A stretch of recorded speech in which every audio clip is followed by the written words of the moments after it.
It says as if I'm 1 minute away. Okay, but no, let them park your car. Well, no. Like he just said, look for metered parking. Okay? All right, I'm at the light at Michigan and Wacker, so I'm 1 minute away. Okay, no worries. Honey, we're just gonna come on up and do our thing, and then we'll see you shortly. Okay, good enough. Okay. Mm-hmm. Thank you. Of course, no, thank you. All right.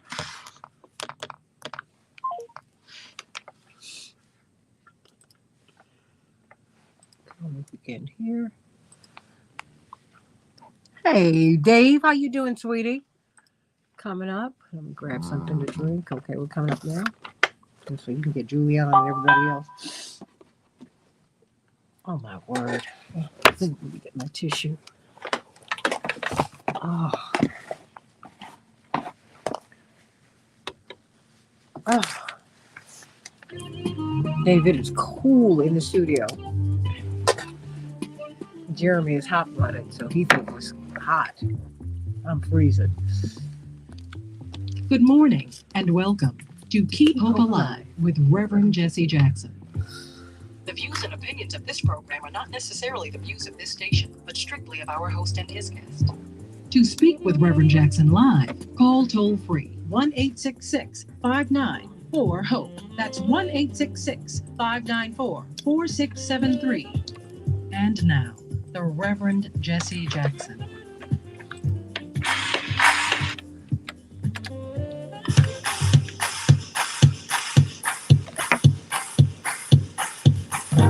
Hello? Hello? Good morning, Dr. Starks.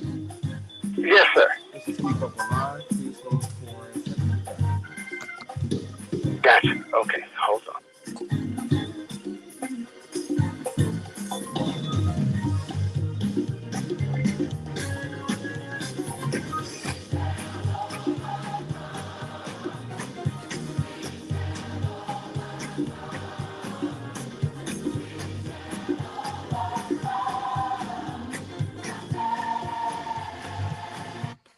Hey, everybody. Welcome to Keep Hope Alive with Reverend Jesse Jackson. It's Sunday, July 16, 2023. It's a joy to be with you today. Coming to you from Chicago, the site of the Rainbow Push International Conference 2023. Yesterday, actually Friday, we got things kicked off as we are really celebrating the 40th anniversary of Reverend Jackson's historic voter registration drive, which led to his historic presidential runs. Many people don't know that his presidential run was really a people's draft because he was trying to get Maynard Jackson, the former mayor of Atlanta. He was trying to get Ambassador Reverend Andrew Young, Chief Lieutenant for Reverend Dr. Martin Luther King, former UN ambassador, former mayor of Atlanta. He was trying to get them to run. He said, "You're more mainstream." And although Reverend had been President Carter's chief surrogate in the fall of 1980, he said, "I'm a maverick. I'm viewed a particular way by corporate media, but you guys, you're mainstream." And people, as he made the case for a presidential run, the people started saying, "Run, Jesse, run. Run, Jesse, run," as he was registering people to vote. And up until maybe a couple of weeks, Jeremy, before he announced his run, the hope was that one of them might change their minds.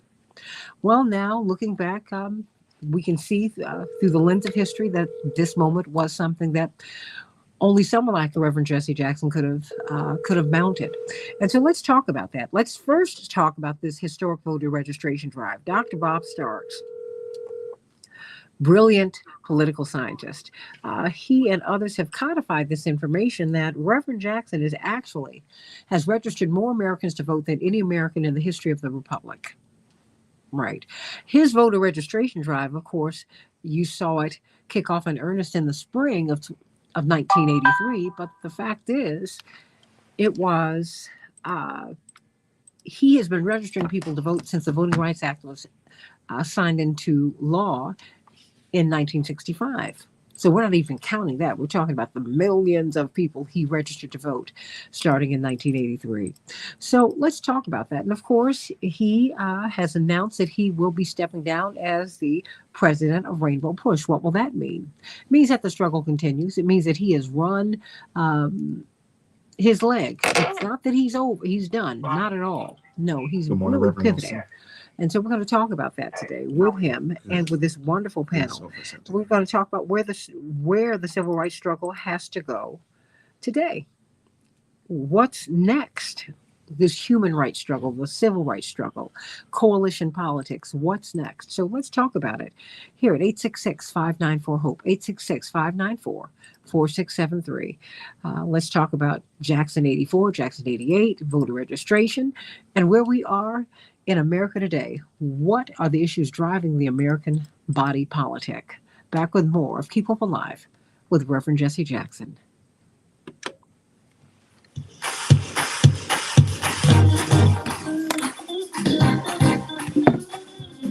Your opinion counts. 1-866-594-HOPE. That's 1-866-594-4673. Go with your gut. Your dog's immune system is based in the gut. A diet lacking in nutrients can cause itching, scratching, and a weak immune system. However, there is a solution. DINOVITE. Dinovite. It took a grand total of 2 weeks. The dog stopped itching, the hair stopped falling out. Try Dinovite for free. Just pay shipping and handling.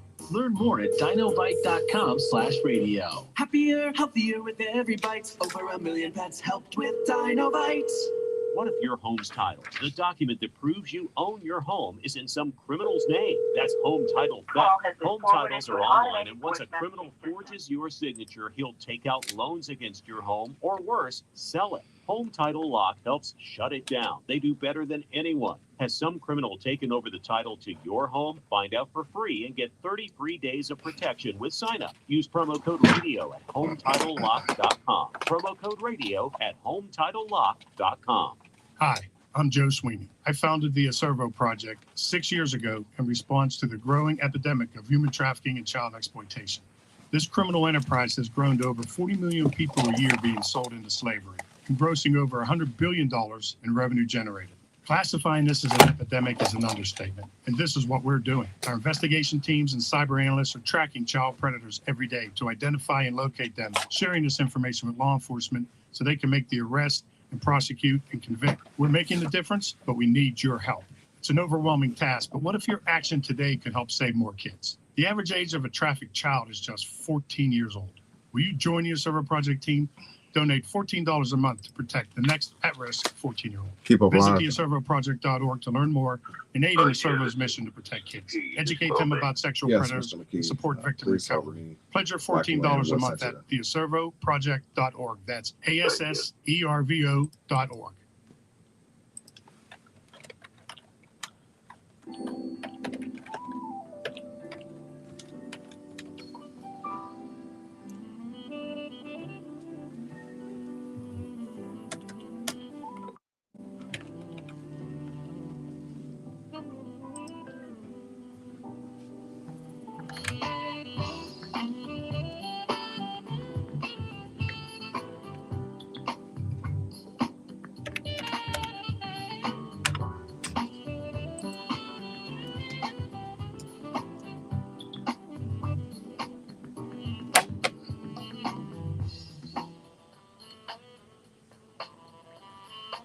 Good morning, everyone.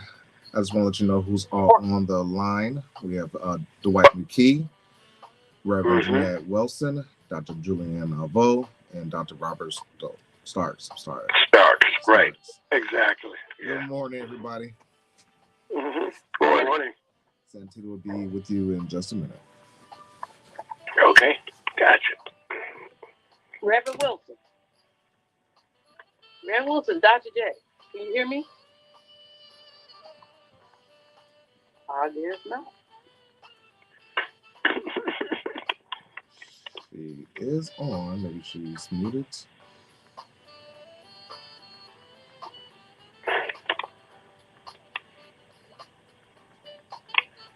Well, I catch up with her. I just need to check before the conference.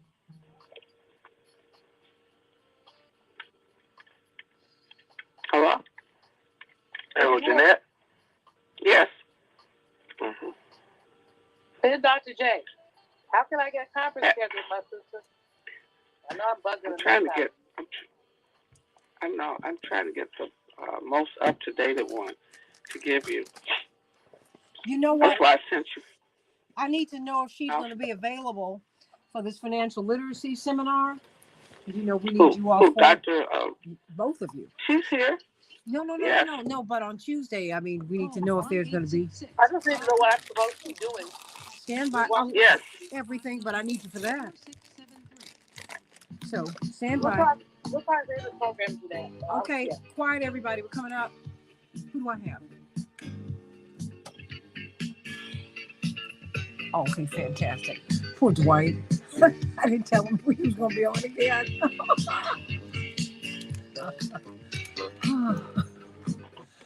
Hey, everybody. Welcome back to Keep Up Alive with Reverend Jesse Jackson. I'm Sangita Jackson. It's a joy to be with you today. The Rainbow Push Coalition Convention has started in earnest. We kicked everything off with this 40th anniversary of the voter registration drive, the historic voter registration drive that led to Reverend Jesse Jackson's historic presidential runs. Indeed, Dr. Robert Starks, brilliant political scientist, Professor Emeritus. He's done so much. He worked at Rainbow Push and Operation Breadbasket down through the years. I'm going to have him bring up some information that I think is very, very important. A point I was talking to Dr. Malvo before we came on there that I think we need to drive home. Of course, brilliant social scientist Dwight McKee, one of the founding members of Operation Push, who's been with Reverend now, oh my goodness, almost 60 years. When Reverend Jackson, Jeremy, my technical producer, Jeremy Geiger, he was the youth pastor at Fellowship Missionary Baptist Church. That's how they met. And of course, Reverend Jeanette Wilson, Esquire, the executive director, national executive director of the Push for Excellence program. And of course, the co-chair of the Push for Excellence program, the president emeritus of the Bennett College for Women, the brilliant Dr. Julianne Malveaux. We're going to get things started off. Of course, we're going to be talking with so many of you about these presidential runs. And of course, Reverend Jackson will be with us shortly as he talks about the announcement that was made on Friday about retirement. He's really pivoting. People like Reverend Jackson don't go off into the sunset and do nothing. Now he's going to have an opportunity to work at the University of Chicago, or certainly lecture there, and students can have access to him. It's going to give him more space to do the things that we need him to do. We need his wisdom. We need his knowledge. We need access to his mind. And of course, Reverend Dr. Freddie Haynes will be assuming the mantle of leadership at Rainbow Push. But all of us, we need everybody fully on board in order to make this work, because no one succeeds, Reverend. You don't do that. But what you do is you assume a mantle and you've got to work. We've got a lot of work to do. So let me start with you, Dr. Starks. I mean, you came up with some information that was just really incredible. But when you look at the breadth and depth of Reverend Jackson's work, it really is not surprising. That's why I felt that it was important for us to pivot away, not just pivot away, but certainly to extend the 40th anniversary of Reverend Jackson's historic presidential runs. I said, wait a minute, things really got kicked off in the spring of 1983. And really before that, with the Harold Washington campaign, he said, register 50,000 voters. We registered 100,000, right? Because he did not want to run. He said, I've been kicked out of the machine. I've been kicked around politically. And so what I want to do now that I've got this congressional seat, I can do a lot of good here, and I'm just going to settle down. But history called him to do something else. And he said, look, raise X amount of dollars. We double that. Register 50,000 voters. We double that. And Push was the headquarters for that. And so out of that came the Southern Crusade, and which led to millions of voters being put on the voter rolls. And you said that Reverend Jackson has done something that no one in the history of the American Republic has done. What is that, Dr. Bob Starks? To register more than 6 million people to vote throughout the South. And this was extremely important because in places like Mississippi, Alabama, Georgia, there were literally very, very few African Americans who were registered to vote. And many of them didn't even understand the length and the breadth of the Voting Rights Act of 1965. Mm-hmm. So Reverend Jackson went throughout the South, not only the South, but throughout the country, pushing the idea that we must register and vote. I never will forget one of the national TV commentators during this period said that Reverend Jackson is conducting a voter registration as if it is a religious crusade. And I just fell out laughing because, in a way, it was indeed a crusade. And he was very successful in doing that. And of course, as you stated, he was very instrumental in the Harold Washington campaign for mayor. Remember now, he was the one who persuaded Minister Farrakhan to allow members of the Nation of Islam to vote, because prior to that, they did not vote. They were discouraging people to vote. Well, you know, I think it's important for us to make the distinction. Many people make Malcolm X with his magnificent contributions as civil rights leader. That's not true. They were not part of the civil rights movement, the Black nationalist movement, the self-empowerment movement, which is key and critical. Absolutely. But the civil rights movement, no. In fact, they became known for really being very, very critical of the civil rights movement. But of course, Malcolm X came round to embracing the civil rights movement, and then he was killed. But so, you know. Remember now, this is the other thing that we have to never forget.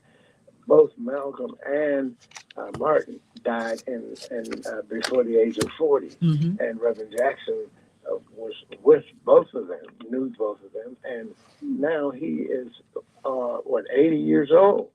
So he succeeded them. He learned from both of them, Malcolm and Martin, and is still moving along. But lastly, this voter registration campaign that Reverend Jackson kicked off was popular. I mean, people would come by the thousands to rallies and throughout the South, throughout the country. And even remember, another thing you forget is that he energized white farmers throughout the country, because they had low voter registration and low voting turnout. And he said, if you want to change the farm condition in this country, you got to vote, because we got to have a stronger farm bureau in this country. Most people forget that. Well, indeed, they were with us yesterday as we were, reminiscing, and people don't know. I mean, because it was Willie Nelson and Jim Hightower who said, no, you've got to come to Farm Aid. Now, of course, when he came out to Farm Aid, when he came out on the stage, he was met with a chorus of boos. But by the time he was finished speaking, he had the crowd so riled up. They were saying, run, Jesse, run, and win, Jesse, win. And indeed, with them, we did that throughout the Midwest. That's Michigan. That's Wisconsin. That is just all of these pockets. That's 100,000 plus people turning out in Oregon to see him. And, it was quite tremendous. And I think we have to talk about it. And I think we have to push the point that he has registered more people to vote than anyone in the history. You said it. You said it. You said it. Well, let me go to you, Dr. Julianne Malveaux, because we met you before then, but your activism was taken to a new level with these voter registration drives and political campaigns. Absolutely. I mean, it was. First of all, I have to say, I am so grateful to Reverend Jackson for every aspect that he's had in my life. I'm grateful for all the work that he's done. Our world is better because of him. And even in his resignation, as you say, it's not a retirement. It is a pivot. It's moving to the next level, which as a senior statesperson, an amazing human being, he has the right and the ability to do. So we're all very grateful.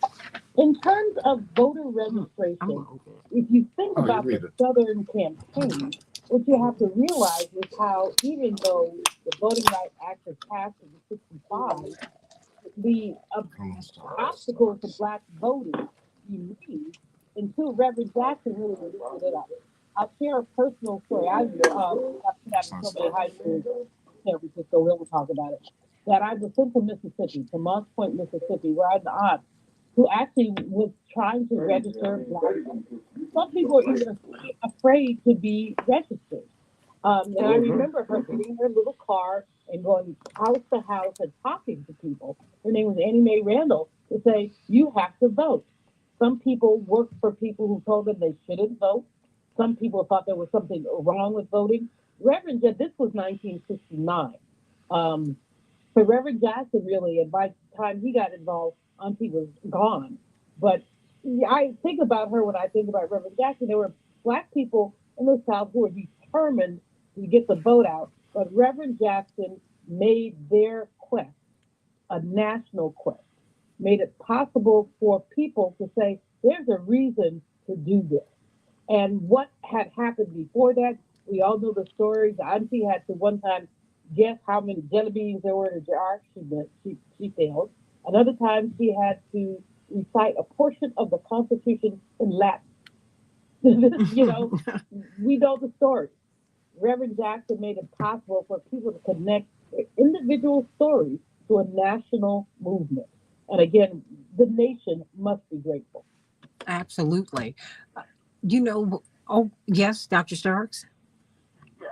Reverend Jackson helped to energize and promote and help people like Fannie Lou Hamer. Please don't forget that. Fannie Lou and worked with Reverend Jackson on the voting rights bill in Mississippi. Because remember, this is following the 1964 summer in Mississippi, and with the emergence of Fannie Lou Hamer, who pushed voter registration, she was quite grateful to have Reverend Jackson join her and her group in pushing voter registration. And all of this, of course, came to fruition, as Julianne is saying, in 1968 at the 64 convention, the National Democratic Convention, and it was quite a scene. Absolutely. Dwight McKee, why don't you reflect for us? Because in fact, John Nichols has written an article in The Nation that reflects comments that you made when you all were on my show on Tuesday. He said, you know, we have to remember that for all of the ground, all of the history that was made during those campaigns, Reverend Jackson was first and foremost a peace candidate, which many of us forget as well. But one of the things that really affected me yesterday, more than almost anything we've had yesterday, is one of the reasons that the white farmers had such low turnout is because they had low self-esteem. Okay. And, you know, we understood the impact that I Am Somebody had on Black America because we had come out of slavery and had been treated like second-class citizens. And so I Am Somebody reinforced our somebodyness and invigorated us. But what we didn't factor is the fact that a lot of these white farmers had been designated as poor white trash. And they suffered from low self-esteem and distorted self-concepts themselves. And so when Reverend Jackson told them that they also were somebody, it had in many ways the same impact on them that it had on us.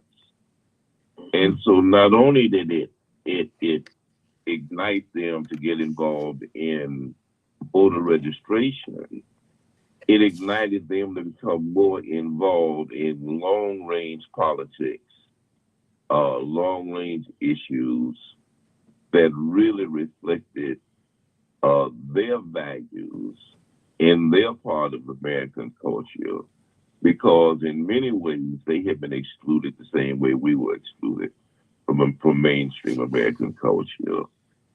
And the working class and the farming class in many ways were looked down upon the same way that the power structure looked down on us and used them the same way they used us. I mean, that surprised you yesterday. I mean, because, you know, you could hear their intensity, Dwight. yesterday as they were speaking, Dr. Malveaux and Dr. Starks. First you, Dwight, because you could see that and you could feel that, because our rainbow people are our people today. The Eddie Wongs, the Carolyn Kasdans. I mean, we can just keep on going. The Gary Massonis. Our people, and that's what people I think didn't recognize about us. Carolyn Kasdan and Mignon Moore, I think, and Regina Thomas, and a whole coterie. I think May Louie and people were walking down the street during the '92 convention in New York City, Democratic convention, and they were wearing Jesse Jackson buttons, and they, because we became family. And people were looking at them like there was something wrong with them. And Carolyn said, wait. We're the rainbow. We're family. Like, what are you doing? Hold on one second, Dwight, and then you, Dr. Malveaux. And it was very emotional. And you can see today now it's part of their self-concept and their self-definition, that they define themselves in terms of their emotional maturity and political maturity in regards to the rainbow and their participation in the rainbow. It became new life for them. And very sincere. And they do see themselves as much part of the family as we see ourselves. In fact, they dominated the speeches yesterday. Well, what was rich, Dr. Malveaux and Dr. Starks and Dwight, but Dr. Malveaux, when Carolyn Kasdan talked about the miles of tractors when they landed in one of these Midwestern farming belts, and they were security for Reverend. I mean, because we, of course, are so grateful for the fruit of Islam, but the untold story of of Reverend's Democratic runs. I was walking to his hotel room in Washington, D.C. You remember we were stationed at the Howard University Inn, the Howard Inn. And I'm walking down the hall. Oh, breaks my heart, because we had a great time. Oh, it was a great hotel. And oh yeah, but I was walking down the hall and I saw all the biggest men who all were also white that I had ever seen in my life. I mean, like Popeye's arms. And I couldn't get off the elevator. They wanted to know who was I. I mean, they had a security station set up. I mean, first of all, when you walked into the hotel, but when you got on the floor, they wanted to know who you are. And so when they cleared who I was, someone walked me to his room and he said, ma'am, we love you and we love your family, but we're going to make sure that nothing happens to the Reverend. I said, I believe you. First of all, yesterday, the farmers, when you said, I think somebody called for one, there's about 10 of them came up and had something to say. Because they worked in concert and they were white people who didn't see race, they saw justice. And that's the legacy of Reverend Jesse Lewis Jackson, is that while he's a black man, there's no denying that he's a black man, he saw the social economic justice issues more broadly. And so many people see them narrowly. We must see them broadly. Predatory capitalism affects us all. People we're now looking at strikes everywhere. Why are these strikes going on everywhere? Because people don't want to pay people. They want to extract surplus value from people. And Reverend has always been very much attuned to that. And so yesterday, I mean, I don't know how many times, those of y'all who know me well know I do not cry. I'll be regular. I do not cry. I got to push you out the cry for you. That's just how it is. It is. But I sing Ron Walters brought me to tears. Remembering '84, which, Reverend was my political initiation. I ran for public office in '84 because of Reverend Jackson. I got my butt beat. That's a whole other story. But I also became empowered. I actually, because of that, got a radio program and a number of other things. I remember just being on the air with a Gary Hart surrogate, a Mondale surrogate, and I was a Jackson surrogate. And believe me, we mixed it up big time. Big time. But, Reverend has left a legacy. And so many, I mean, if you look at 1984, you can find hundreds of people whose political awakening and their subsequent election to public office happened because of Reverend Jesse Lewis Jackson. Well, and let us not forget Armstrong Williams, Young Black Republicans for Jesse Jackson. I mean, he pulled everybody out. Okay. No. I mean, Okay, I'll call back later then. yeah. All right, thank you. I got 10 seconds. Hope found the Lord. That was my mom.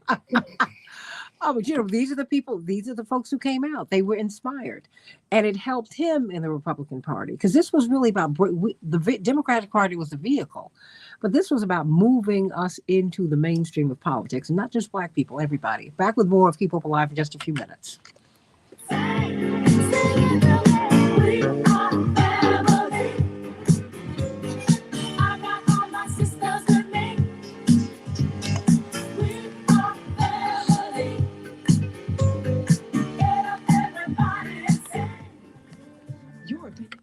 Reverend's still asleep. Reverend is still asleep. Okay, that's good. You know, we'll catch him when we catch him. Hey, everybody. We're still on Facebook and YouTube, but you all can talk. Just keep talking. Is that Rodney Ellis? Nope. No. Sounds like it. No, somebody else who sounds like Rodney. No. There's Mark. Okay. Huh? Okay. Must be Dwight. Well, Dwight, I'm around till on Wednesday. You like to connect? Huh? I was telling Dwight McKee, I'm around till Wednesday if he'd like to connect. Is that what? Well, we're all going to do something tomorrow because it's my birthday. Oh, okay. All right. Let's do it. Okay. Righty. Well, we have a whole board meeting at 3, so have to be after that. But I'm delighted to do whatever to celebrate you. Girl, honey, I'm gonna celebrate for the rest of the summer. All of Reverend. Girl, look, all of Reverend stuff has always fallen on my birthday. His Democratic speech in 1984. So we had my party midnight, July 16, turning into the 17th. Because my father, you know, wanted to make sure. He's always been the first person to call me on my birthday. And no matter where I've been in the world, if I walked into my hotel and saw a lot of roses, I knew it was coming from my dad. He would find me wherever I was. Bless his heart. And boy, what a life it's been, you know? Yeah. Well, Julianne, could you expound a little bit on the role that my good friend Ron Walters played in the 84 and the 88 campaign for president for Reverend Jackson? Well, when we come back, I want her to do that. And then you know what? You got Ron Walters. I mean, you have some people. You got Emma Chappelle, who kept our books tight. We could have gone if we had any kind of financial malfeasance or errors. It would have destroyed the campaign. Absolutely, because they were waiting and looking for errors to expound on. Absolutely. So, you know, we have to tell her story too. That's it. Hey, everybody. Welcome back to Keep Hope Alive with Reverend Jesse Jackson. Thank you so much. The Hawkins family and Andre Crouch and the Disciples were among those, and the Winans. Let's find their music. Who came out in the Clark sisters, who came out in tremendous support of Reverend Jackson, and Willie Nelson, and Chris Christopherson. They even wrote a song. Chris Christopherson wrote a song, Dr. Malveaux and Dwight McKee, and Dr. Bob Starks, called Jesse. I was watching the Tom Snyder show. Remember, they used to come on at midnight, 1 o'clock in the morning if you're on the East Coast, after Johnny Carson, after all that was over. And it was surprising to me. This was in 1984. We're about 2 or 3 weeks away from the convention. And I had come home because I was in college. And my father wanted everybody at home for a couple of weeks, which, you know, made him feel better. And so I'm watching Chris Christopherson, and he starts talking about the presidential campaign And he said, the person I admire the most, the person I support, is Jesse Jackson. And Tom Snyder said many people would be surprised. He said, I don't know why. He said, I'm a thinking man. He makes the most sense. And so he pulled out his guitar and started singing a song. He said, and I wrote a song about it. I wrote a song about him. And it was called Jesse. Can't make this stuff up. There were so many gems. And then Grandmaster Flash and the Furious Five. Let's talk about Jesse. I'm not going. You can't sleep on that either. And Phyllis Hyman and the Sounds of Philadelphia Records, they had a song on Jesse. Boy, what an exciting time. Dr. Bill Cosby, Dr. Camille Cosby. No two people were more supportive of that campaign. I mean, helping to keep my own family's infrastructure together, because they said, he told my mother, he said, now, Jesse's impulsive, that he's going to do this. He's going to do what he needs to do, but we need to make sure that you and your family are all right, Jackie. And that's what they did do. And Percy Sutton, and oh my gosh. But Dr. Starks, you wanted, I've got to, but these are people we have to, when you look at, I mean, because I've seen the history of Black television on CNN, and there's such a great effort to wipe Bill Cosby's legacy out. No one has a more gargantuan positive impact on Black people, from the Black kids in the projects, Fat Albert and those kids who were living in the projects and who were poor and working class, giving them dignity, to playing Mr. Kincaid, a teacher, to the Cosby Show, to A Different World. Everything he has ever done, I Spy, has been to lift up not just our people, but all people. And he has done that. He and his wife have done that personally, and they've done that in their politics. They gave Spelman $26 million 40 years ago to build the most magnificent building on their campus. $26 million, that's about $100 million today or something. So, I mean, it was an untold sum of money.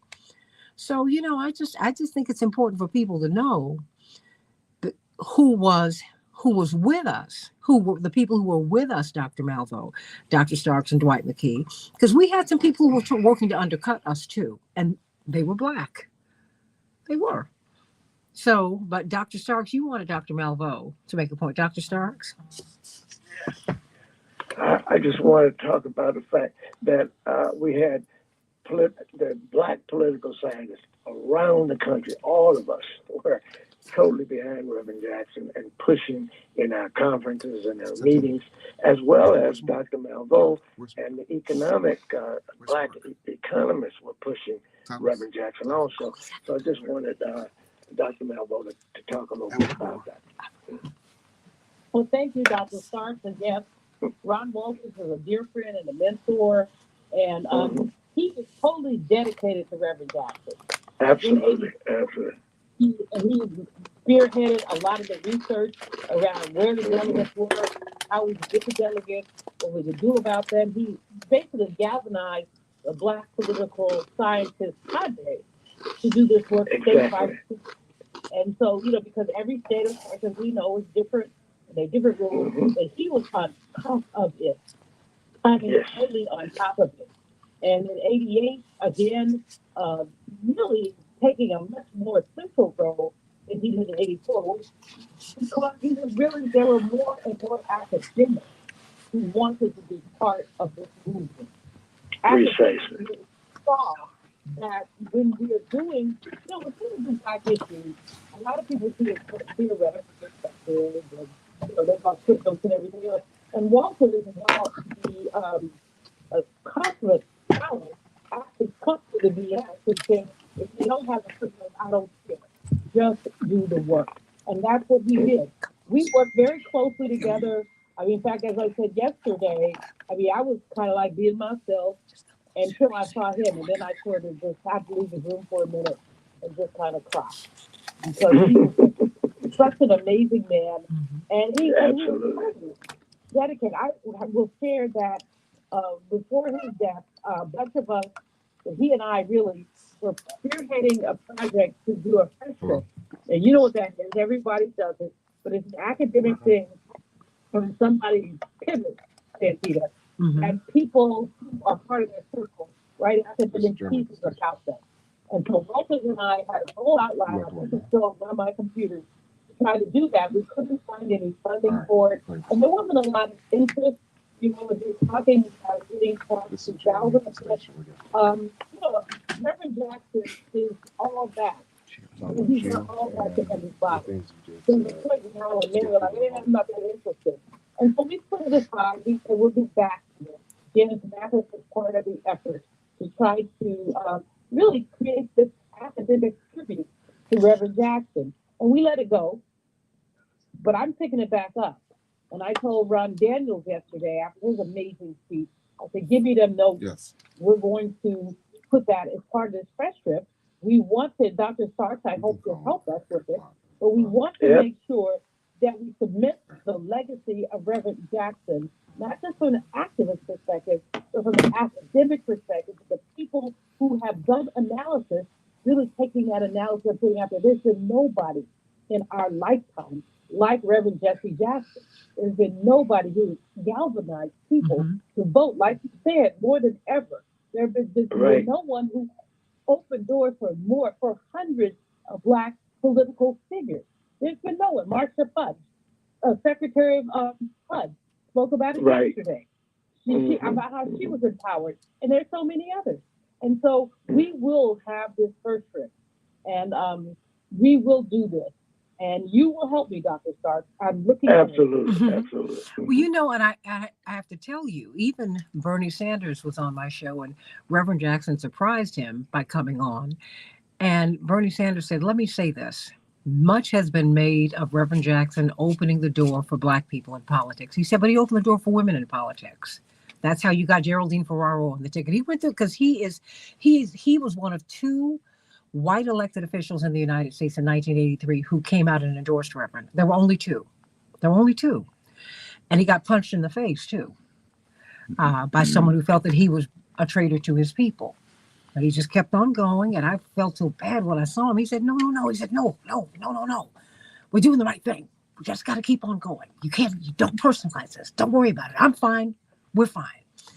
And so then he said, but were it not for him, there would be no space for me and a Paul Wellstone and a Tammy Baldwin. He said he opened the door for white progressives. He said he completely changed the game for everybody. But guess what? I got a surprise in the studio with me, someone who we absolutely love, and someone who makes us think, someone who incites, excites, and brilliant radio host, pastor. He's a preaching machine, author, essayist. He does so much. Reverend Mark Thompson is with us. Good morning. Right. How's everybody this morning? With that wonderful voice. You know, we love him. And of course, we've got noted social scientists with us, Dr. Bob Starks, and of course, Dr. Julianne Malveaux. Yeah. But we were, really reflecting upon this campaign, and they were making the point yesterday. Dwight, you said you were just surprised, just very quickly before we pivot to Mark, when you saw all of these white farmers, Dwight. Mm-hmm. Yeah, I was surprised by more about the emotional impact and the psychological impact that Reverend Jackson had on them. And, it never occurs to us that white farmers were suffering the same complexes as many of us, that they had been designated as poor white trash, just like we have been designated as second-class citizens. And what Reverend Jackson did was invigorated their somebodyness. Mm-hmm. And they began to believe that they count and should count and be counted. And took it as a mandate for themselves to impose themselves into the social order. And not just behalf of themselves, but other poor people and people who they had historically looked down on. They began to see the commonality of both experiences. Well, they were profoundly sincere and profoundly profound. And you could see that now it's part of their self-definition, having been involved in that campaign. Well, I always have to say Mark is one of the Mitchells out of Baltimore. And your cousin Lisa Mitchell, who's my sister friend, I can't say best friend. Your college roommate. But we're more than that. She's someone I speak to almost every day. Mm-hmm. We drove from Washington, because we were in college, to the 88 campaign opening in North Carolina. And I would always talk about coalition politics. And she was like, oh, okay. But it was when she got into the arena, which was completely full, she said, before we got on the plane and went to Iowa, she said, you know what? I never would have believed in coalition politics really if I had not been here today. Yeah. She said to see the AAPI community, the Asian community, the Jewish community, the Muslim community, the Arab community, and then all of these communities here, and they are serious. And she said, girl, I think they're going to go home and work. I said, they worked in 84. They're really going to work now. But Mark, your thoughts? Well, first of all, thank you for having me, and honored to be here as always. I figured since I was in town, I wouldn't call in. I'd come on by. Thank you, Mark. But you're a host, so you understand how this Yeah. No, thank you. Good to see you. Good to hear Brother McKee. Dr. Malvo, great to hear you. And of course, Bob, who I've not seen in too long. And Bob Starks and Dr. Conrad World and myself used to be quite a trio. And those brothers, I mean, they've mentored me just like Reverend Jackson. I've been mentored by as many people in Chicago as anywhere else. The center of Black politics. That's right, the center of Black politics. Jahan Jones, a protege of mine, who's actually now one of the producers on Joy Reid's show, had this headline in 2018. I think he wrote it for the Griot or the Root. Jesse Jackson is the most important figure in U.S. political history. And never seen a headline like that, that emphatic, but that's real. And a lot of that is due to a number of things, but picking up on one thing you named, and that's the coalition politics. I think that we saw what could be real coalition politics, what could be a real rainbow coalition in 84 and 88, unlike we had seen before. And, it had been talked about, frankly, Fred Hampton here in Chicago. Talked about the Rainbow Coalition, but to then see that theory in application when it comes to electoral politics was no small thing. That was ambitious. And I think the other thing too, and I wonder if the others of you would agree, the power of it too is what Reverend Jackson did. A lot of times when Black folk go in a coalition, we have to compromise our issues and our presence. Reverend Jackson did. We didn't have to do that. He refused to do to it. But it was even the vibe. You can walk in a room in a coalition and, we still feel kind of like, we all here, but let's not be too Black. Let's not talk about the Black stuff. That was not the case. People embraced our issues as well, as much as we embraced theirs. It was really almost organic. To a point, it just happened. It was a beautiful thing. Stay here. To your point, everybody in the campaign could be who they were authentically. That's right. You did not have to check your identity at the door, but identity politics did not have primacy. Yeah. Because we all matter. What did Reverend say? Everybody's got a patch. It matters, but your patch is not big enough. So let's stitch all this together, right? Yeah. I mean, is that what you're talking That's about? That's what I'm saying. And it was very authentic, and it felt natural. It was. I mean, just the vibe is important. We can't take that for granted. We can talk about stuff on paper and policy, but the vibe and the culture, the feeling, the spirit in the room is important, and that's what he did. And, some of us, first of all, this has been, I want everybody who's listening to know, I wish everybody could be here. This is a reunion unlike any other. I mean, to have people come together from 84 and 88 who've not seen each other in some years. I mean, folks just embracing and all the stories we're sharing. And all backgrounds. The backgrounds, the stories we're sharing about Reverend. I mean, your dad, I mean, he has touched Santita, us all in so many ways, and in a lot of personal ways too, because even a man as significant and as large as he was, he has always maintained a very personal connection with everyone who's worked with him, who's been around him, even people who've been on the staff. But you know what Abraham Lincoln said? What? If you want to test a man's character, first give him power. That speaks to his character, because Nelson Mandela did tell you, diminishing yourself doesn't make you bigger. Being bigger and making other people bigger makes you bigger. Yeah, that's right. And Reverend has always sought to enlarge everybody and help you to see. I was talking to Tanis Williamson, one of our former staff members, because once you work for Reverend, you never stop. She said, working for him changed me in so many ways and it prepared me for everything. She said, because with Reverend, you would never be able to tell him I could not. Yeah. Or I could not figure it out. Right. He did not hear that. Judge Greg Mathis said, he met him when he was in jail. Mm-hmm. And he was so inspired. He said, look, Reverend, I want to, because Reverend would hug and go through the crowd. And because he said, because I want to touch these people. Might touch somebody. And Greg Mathis came to him and said, Reverend, when I get out of here, I want to work for you. He said, son, you got to go to school. So he connected him to Annette Rainwater because she was in Detroit to make sure that he got through school. We had to sue to get him to be able to take his bar, had to sue so that he could run for judge. And he's never let Reverend go. No.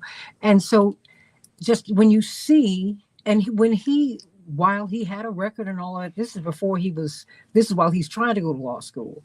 Reverend made him the youth coordinator for the state of Michigan. And he said it to me just over his shoulders. He was getting on a plane flying out of Detroit.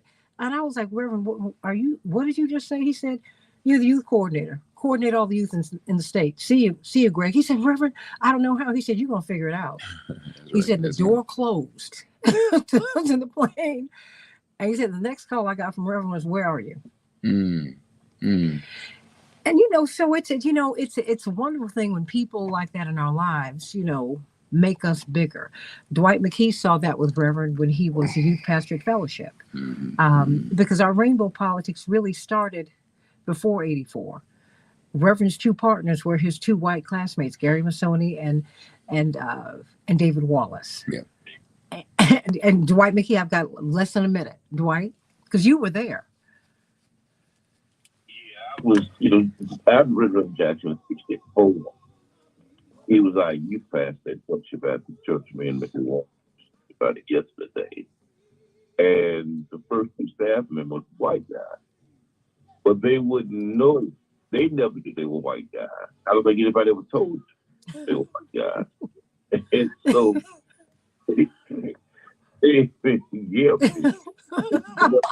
Dwight. But and they had white wives, but that's not how we related to each other. First, we were human. Yeah. And I think that's one of the great gifts of this campaign. Back with more of Keep Hope Alive. The July through 15th through the 19th convention has already started. Go to rainbowpush.org. We're at the Regenstein Center at the University of Chicago. You don't want to miss it.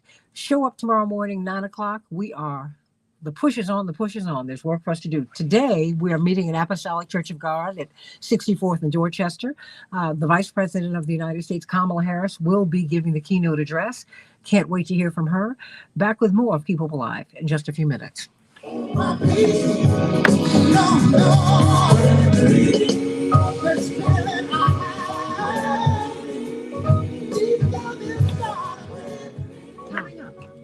closing thoughts from Reverend Jesse Jackson. Right. Well, you all, we are, you can keep talking. Oh, on right. Facebook and Thing. YouTube. Yeah, I'm going to try to share this. Yeah. But I was struck by that article that he wrote. Yeah, no, that was a powerful headline. Well, it was a powerful argument that he made. Well, can you send that to me, Mark? Yeah, I sure will. I'll definitely send that to you. Okay. What's the best way to send it, Bob? Should I text it? Yeah, text it, please. Okay. And you know what else? And send it to me once again. I'll send it to you, Dwight. Okay. Because don't announce any numbers or email addresses here, because okay. Okay. Roxanne, can you send it to me as well, please? Yeah. No, I mean, Mark's going to do it right away. Yeah, I'm doing it right now. I got it because I got it right on my screen right now. And then we need to find that article by David Massiotra. You remember the name of it? I'll find it for you because it's an incredible article, and this was someone who Reverend had not met. But it's amazing how people watch you and they're inspired by you. Yeah. Well, Santita, unfortunately, I got to run at 8 o'clock. Oh, okay. So Okay, I'm I going to just give want to you. let you know. I'm going to give you I am going to give you a closing remarks, and then we'll keep on going. Okay. Okay, thank you. All right, and to all of you, I will see you this afternoon at Apostolic Church. Mm-hmm. Absolutely. Yes. Yeah, Mark, I never met you. Mark. What'd you Yeah. say, Dwight? I never knew you were Mitchell, Mark. What did he say? What'd you say? I never knew you were Mitchell. A Mitchell. Yeah. Yeah. Through my uncle's marriage. Yes. Oh, okay. Yeah. Family, dog. Oh yeah. Now you know what's funny? Lisa and I were rooming together at Howard when her father was supporting Mondale in the '84 campaign cycle, because Reverend came into the race late, and then Black leaders have their differences and on and on and on and all of that. But through all of that, because people who had taken sides, through all of that, no one was more helpful to me in navigating. She helped to build a bridge for me between the church and politics. And no one was more supportive of me. And she and I became best friends, ironically enough, through all of that. Because they were personally supportive of the campaign, but their father had taken his stance, and that, what, I respected that. It wasn't personal. But if I needed someone to cry with, if we had heard about some crazy threats, she'd stop by, she'd come over to the door. Hey girl, what's going on? You all right? And it was just a blessing, I Of course. was just blessed all the way around. Oh boy. All the way around. No, all that was a meaningful time. Oh boy. And we have more to do. The unsung heroism of Jesse Jackson. Here it is. And this is I will send it to you right away. Okay. And it's a heck of an article. It's from 2014. Wow. Oh You yeah. have a minute and a half, Cynthia. What'd you say? So you'll have a minute and a half. I said, Okay, wow, it's just Dr. that- Starks, you're gonna have 1 minute, and when you hear my voice, that means I've got to take a heart out. Okay. Okay, thank you. Of course.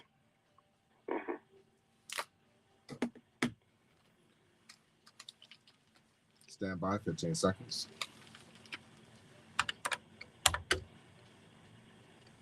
Listening to Keep Hope Alive. We want to hear from you. Please email your questions or comments to Reverend Jesse 3, Jackson at keephopealiveradio.com. 2, 1, you're live. Hope to see everyone. Keep Up Alive with Reverend Jesse Jackson. Hope to see everyone at 2:00 this afternoon at the Apostolic Church of God at 64th and Dorchester here in Chicago.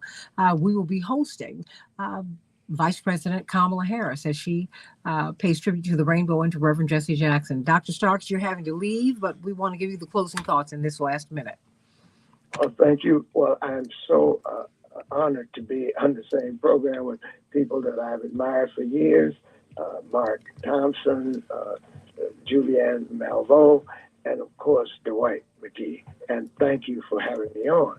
I just want to say that of all of the people in the last half of the 20th century, all the way up to today, Reverend Jackson stands amongst the most important. He changed the course of American politics in this country. He changed the course of civil rights in this country. He changed the way in which African Americans look at Africa and participate in the politics and the struggle to free Africa from what Julianne Malveaux calls the trap of capitalism. and we've got to recognize that, and we have to give tribute to him because of all these changes, and he will continue as long as he's alive to push for those issues. Amen, everybody. Stay tuned for more Keep Up Alive with Reverend Jesse Jackson. Hope to see you at the convention. Go to rainbowpush.org for more information. This afternoon, meet us at 2:00 at the Apostolic Church of God, where we will be talking with, of course, you're hearing from the Vice President of the United States. Back in just a minute. Thank you for listening to Keep Hope Alive with Reverend Jesse Jackson. For more information on upcoming shows and guests, please visit our website at www.keephopealiveradio.com. Did you send me that one? Mm-hmm. But Yeah, I got it. in I the got it group right now. text. Yep, I got it. Mm-hmm. Okay, Juliana, I sent you this article as well, and Dwight too, in a group text. Okay, great. Thank you. It's from 2014. I mean, I was just reading the Daily Beast and came across it and was like, what? Who is this guy? Someone Reverend had not even met. Wow. And who was not 30. But absolutely brilliant guy.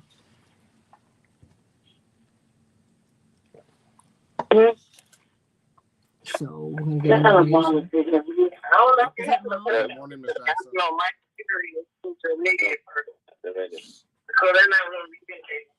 Is that Mom? Okay.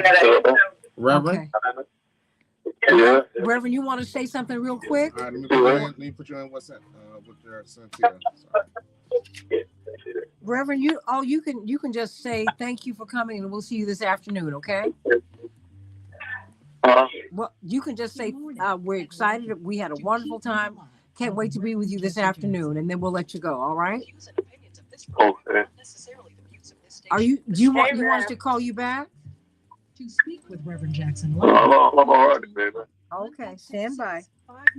It'll be real quick, okay? Okay. Okay, very good. And when you hear my voice, I got to go out to the break. Stand by. Hey, everybody. Welcome back to Keep Hope Alive with Reverend Jesse Jackson. I have a tremendous panel as we're talking about the Southern Crusade, the historic voter registration drive that Reverend Jackson led that put millions of Americans on the voter rolls. Indeed, it has been established, codified, that no American has registered more people to vote than Jesse Jackson. In the history of the Republic, no one has registered more people to vote. Wow. Which led to a people's draft because he was trying to get other people, Reverend Mark Thompson, to run because he said, you're more mainstream. He wasn't being selfish about it. He said, I'm with the proposition. It's not personal. You know, I am who I am, and I'm not going to change for this. That's right. That's right. Well, the people said, no, you run, Jesse. You run. And here we are, 40 years later. We had a tremendous outpouring of love and history yesterday at the Rainbow Push headquarters and on Friday. That's right. Dwight McKee said, you know, I'm struck by the white farmers who came in. And they said, no, he empowered me. He showed me that I am somebody. We saw members of the AAPI community who were running the campaign too. That's right. Everybody had a piece of it. Carolyn Kasdan, union activist, Jewish American woman. I mean, it was just great. Yeah. You know, and it was all family and it's all love. So, you know, and we're thinking about the people who made that contribution and who've gone back into eternity. And we thank God for Ron Walters and Reverend Frank Watkins and Steve Cobble and Emma Chappelle. If she had not kept us on track, Reverend Jackson, economically, in terms of being tight with these FCC rules and these FEC rules, it could have destroyed the campaign. But she, down to the penny, had everything just right. One of the first African-American women on the few to create her own bank. That's right. In the history of the United States. She made her transition. Kevin Gray, who of course organized the campaign in 1983 in South Carolina. And he came out of 1984, which Reverend won in a tie. And he said, you know what, if I just get 25,000 people registered to vote, we're going to clean up in 1988. And that's what they did. That's right. So we've got Dr. Julianne Malveaux. We've got Reverend Dr. Todd Yeary. We had Dr. Bob Starks. We have Reverend Jeanette Wilson. John Nichols from The Nation. We're going to be going to you, John, because I know you've got your meeting, your church meeting. Dwight McKee. But we've got Reverend Jackson with us. Reverend, I'm so glad you're with us. I know you have some other things to do this morning because, of course, we're in the midst of this convention, but we're all so glad to hear your voice today. I'm excited about the proposition. I've never heard this testimony before as I did. People from Missouri and Iowa farmers, for example. They're always so compelling as speakers, you know. They're more afraid of the federal government than we are. Explain why they had to have facts over their head. I thought it was a plan rather than the word of war, you know. one of the guys is vaccinated, afraid to be seen by the federal government. Mm. So it was exciting. And today we're going to have a meeting at Apostolic Church at 2 o'clock. Vice President Harris will be with us today. There'll be a massive concert afterwards. I've been announcing the new leader of the Rainbow Push Coalition. At that time, let me say to you, my friends, I'm not resigning, I'm not leaving the movement. I'm operating from another venue. I'll still be involved in Rainbow Push. I'll be operating, hopefully, from the university community, teaching seminaries and learn how to fight. Many of them want to fight, but don't know how to fight. It's basic. It's basic can be. I'm excited. Thank you, Cynthia. Well, Reverend, bless your heart. My father is also my biggest booster and best coach, aside from Dwight McKee. So thank you very much. Amen. Because they want to hear me sing and not scream. There you go. Amen. Amen. I could always tell when I've done something not well because my father and Dwight McKee are going to tell me, I don't think so. I love them both to pieces. But you know what? It was so wonderful being with you yesterday. And Reverend, we're glad to hear that you're going to do for others, oh my word, what Dr. King did for you. Dr. King came to Reverend. Reverend had a full scholarship to the University of Chicago, Rockefeller Foundation grant. Mm-hmm.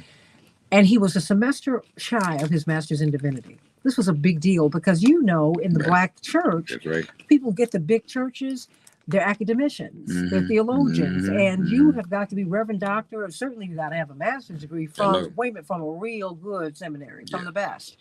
Even though many of them would have tried some of the best Black pastors, but that's another story. I'm moving them out. Your dad's the reason I got married. Well, my master's in divinity. Well, look, I'll tell you what ended up happening. Dr. King came to him and said, I need you to come and work for me now. My father said, wait. I've almost completed this master's here. He said, no, I can teach you more about theology and you can ever learn in that seminary. Lord have mercy. So you need to come with me. But it was the last 3 years of his life. Because he saw something that Reverend James Bevel saw in Reverend, and Reverend Abernathy saw in Reverend. He said, eventually you're going to be following this guy. I know he's young.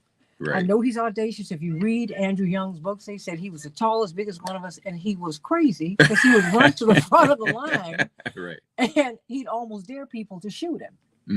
Yeah, that's your word. Oh, Reverend, I read the stuff, and plus I also know Dwight was there because Dwight is crazy because he was part of the youth brigade.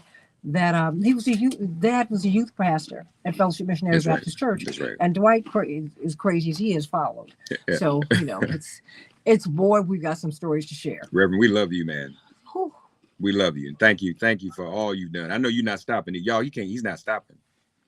It's just. The nation not quitting. Right. Another position. Yeah. In the movement. Well, we love it. Not getting tired of the academic institution. Young seminary. Well, Reverend, we have to acknowledge the fact that you, that very few people who've operated at your level, no one at your level, where level of intensity, of activism, the level of risk made it past 39. That was always my fear. I didn't think you'd get past 39. And God more than doubled his years. The reason I think that Chicago began the real test where they have security guards for more than 30 years in Chicago had police details with men around the house. Threats are intense. Not so intense now, but still down the waist. Until the age 18. I'm 82 now. So 64 years of this. I'm excited as I was yesterday. Well, we just love you. We're so excited. We've got a lot to talk about, everyone. We love you, Reverend Jesse Jackson. Call us at 866-594-HOPE, 866-594-4673. 64th and Dorchester will be with Kamala Harris, our vice president. And of course, go to rainbowpush.org. Who's vice president because of what Reverend Jackson did. Amen. Back with more of Keep Hope Alive in just a few minutes. Reverend Thompson.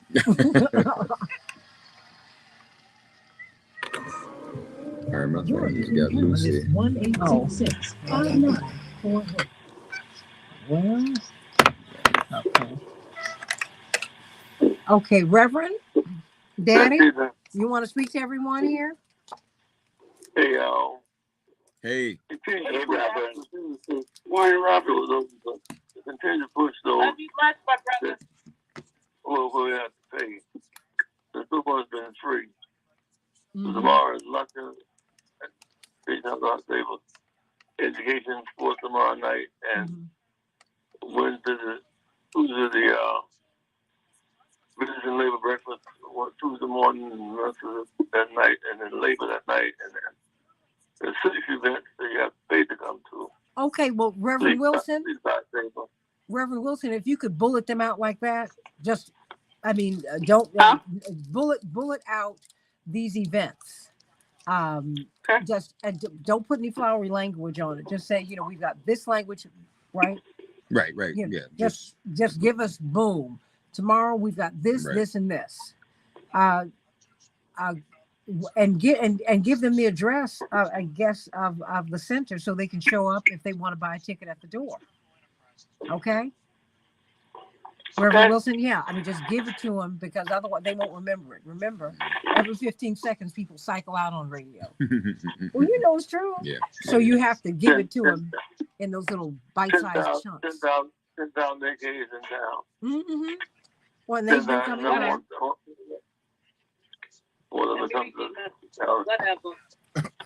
Well, that's right. That's what Delta say. Come on, girl.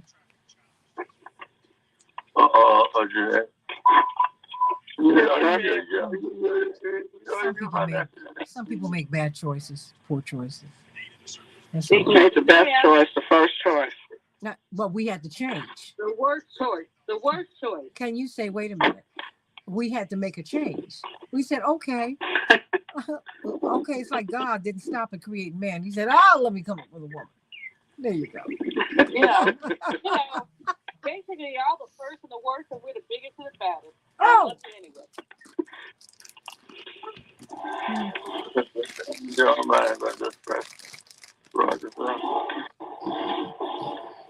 We are the women. Oh, Reverend Yuri's calling in. Reverend? Morning, Reverend Yuri. Reverend, I'm gonna let you. Reverend, I'm gonna let you go. Okay. Can I say something to him? Of course. I want to say something about the school piece since you brought that up because that's important. Okay. Dwight, you want to say hello to Reverend? How you doing?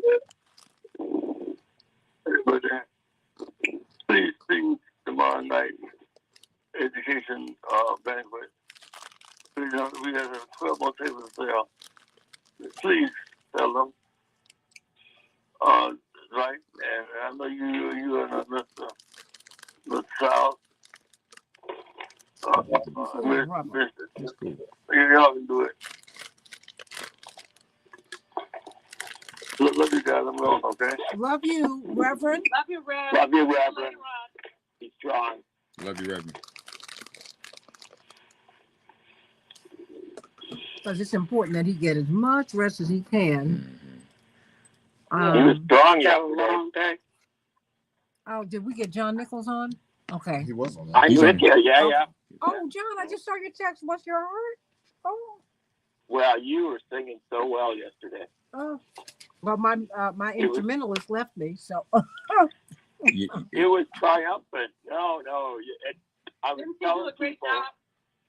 I was telling people, you don't know what it's like to be in the company of a great singer when that singer hits that perfect note and the whole crowd rises to its feet and applauds.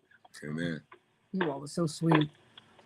Well, that's the other big announcement from this weekend. What? Me and Santita are going to record a gospel album together. So. How you going to record a gospel album? No, we're going to look at YouTube. Are you looking at YouTube right now? And Santita, just, oh, well. Lord have mercy. We've been talking about it for years. It finally happened. That's right.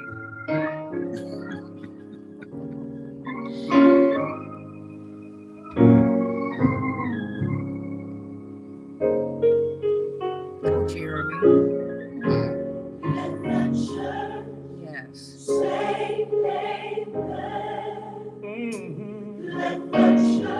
Everybody say amen. God has spoken. So let the church say.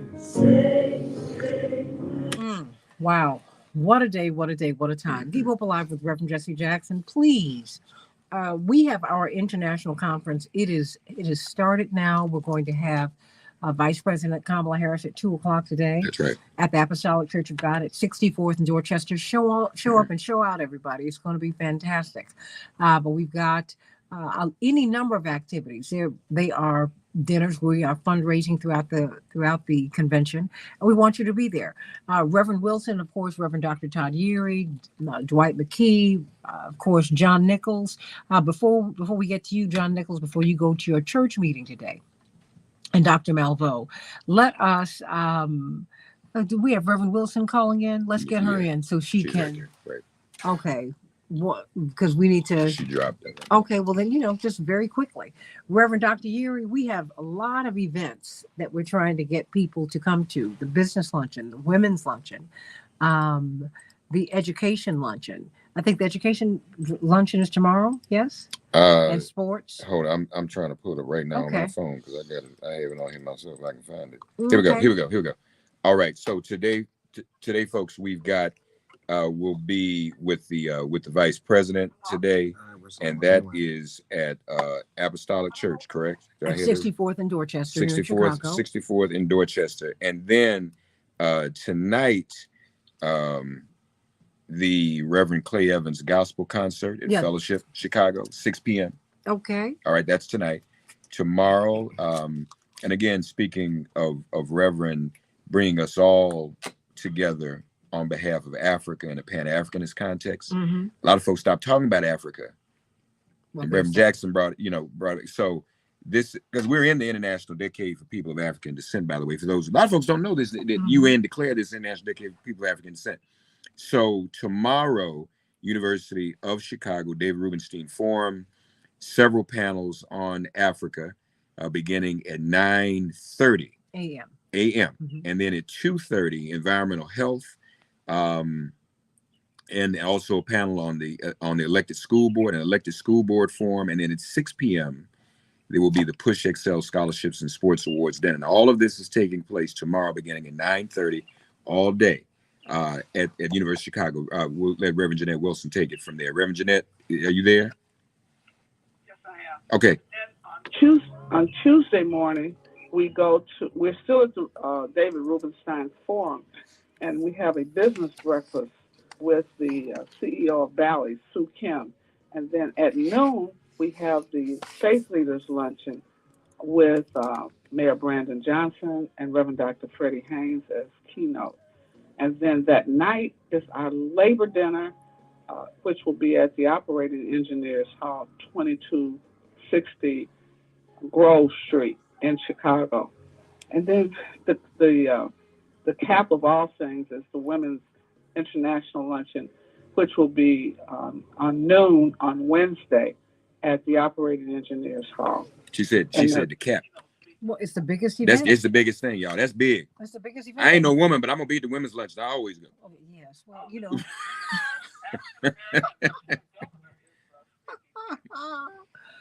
oh Lord. At the women's luncheon, the lieutenant governor. Yes. Well, it's going to be. It's fantastic, and we're still having a reunion for the Southern Crusade. We are still coming together about the Jackson 84-88 campaign. It's really a homecoming. It's really family, everybody. It's a reunion. So let's go through. And John Nichols, who we met in 1983. My parents said, "Who is this kid?" I got to make sure that he's all right. So at every stop, they want to know, "Have you eaten? Where is he? Do your parents know where you are?" Right. John Nichols. I mean, really? Because look, we were all kids then. This was the first time many of us had voted. All right. John Nichols, what about this reunion, and what about the work going forward? Well, it was a beautiful moment yesterday, and you were magnificent, by the way. Mm-hmm. John is really a preacher. Yeah, he is. He doesn't stop. So he is. and I got to meet Dwight McKee. in person.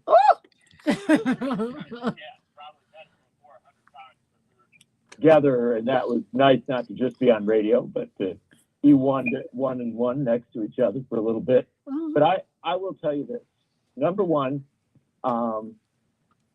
never fret about my mother. She was telling me to back Jesse Jackson. And my mother voted for Jesse Jackson. In fact, in our little town where I grew up, which is when I was born, it was a town of 970 people.